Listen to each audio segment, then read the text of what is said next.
Silver के अलावा अगर गोल्ड की भी बात कर हम लोग करें तो गोल्ड में भी ज़बरदस्त तेज़ी देखने को मिली है। अगर 1 जनवरी के ही अगर आंकड़े बताएं तो 78,000 रुपये प्रति 10 ग्राम था, और ये अब की जो अभी करंटली जो ट्रेड हो रहा है एनसीएक्स पर वो 1,13,000 रुपये के आसपास है, यानी कि 45% की अब सकते इसमें एक तरह से अपसाइड रैली इसमें भी देखने को मिली है। तो क्या सर निवेश के लिहाज से गोल्ड की तुलना में चांदी बेहतर है कि गोल्ड भी यहाँ पर प्रेफरेंस देना चाहिए यहाँ पर? ठीक है, अगर दोनों कमोडिटी को कंपेयर करेंगे तो मुझे लगता है सिल्वर पहली बात काफी वोलेटाइल इन्वेस्टमेंट है कंपैरिजन टू गोल्ड। दूसरा, गोल्ड को हम हमेशा हेज अगेंस्ट इन्फ्लेशन काउंट करते हैं और खराब समय में हमेशा इन्वेस्टर्स जो है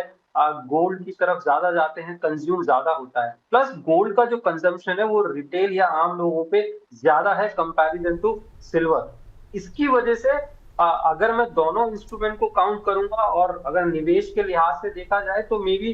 गोल्ड जो है वो आपका ज्यादा डाइवर्सिफिकेशन या asset allocation point of view से ज्यादा बेहतर इन्वेस्टमेंट इंस्ट्रूमेंट निकल के आता है कंपैरिजन टू सिल्वर।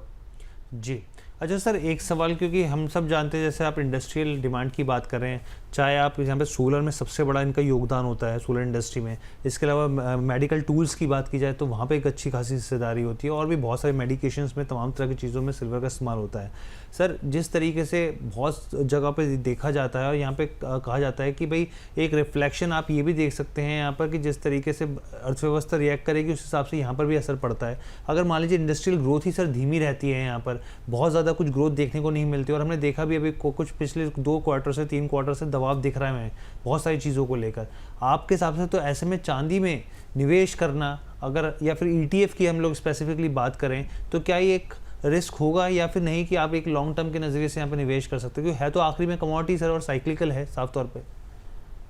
जी हाँ, देखिए साइक्लिकल है और किसी भी इन्वेस्टर को अगर सिल्वर में निवेश कर रहे हैं तो उसके रिस्क फैक्टर को समझना बहुत जरूरी है। और जैसे मैंने कहा कि रिस्क फैक्टर आपका इंडस्ट्रियल डिमांड अगर कम हो जाती है तो इकोनॉमिक्स से साइक्लिकल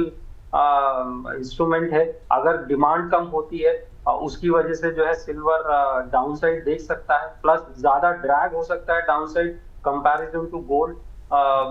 जो दूसरी कमोडिटी है जिससे हम कंपेयर कर रहे हैं। तो इसके अपने रिस्क फैक्टर्स हैं जिनको अगर मैं इन्वेस्टमेंट पॉइंट ऑफ व्यू से देखूं, एक रिटेल इन्वेस्टर्स के पॉइंट ऑफ व्यू से, तो प्रॉब्ली सिल्वर में उसको ज्यादा रिस्क फैक्टर दिखाई देंगे। और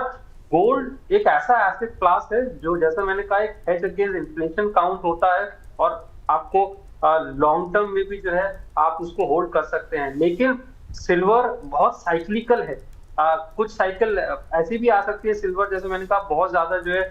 डाउनसाइड आपको देखने को मिल सकती है और वहां ट्रैक हो सकता है बहुत लंबा। तो ये रिस्क फैक्टर है जो एक इन्वेस्टर्स को बहुत ध्यान में रखने की जरूरत है जब वो सिल्वर जैसे कमोडिटी में अगर निवेश करते हैं।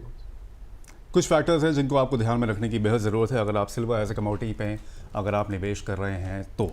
सर अगर देखा जाए तो फिर सिल्वर जो है वो इंडस्ट्रियल डिमांड, जैसे कि आपने कहा कि उसकी बहुत बढ़ रही है और अलग अलग सेक्टर्स हैं, बहुत सारा वास्ट सेक्टर है जहाँ पर सिल्वर का यूसेज होता है। लेकिन पर्टिकुलरली हम लोग अगर इलेक्ट्रिक व्हीकल और ग्रीन एनर्जी में की अगर बात करें तो उसमें सिल्वर की जो खपत होती है, जो कंजम्पशन होता है, वो कितना फ़र्क ला रहा है यहाँ पर? देखिए दोनों का बड़ा मेजर फैक्टर है क्योंकि इलेक्ट्रिकल व्हीकल में काफी यूज होता है,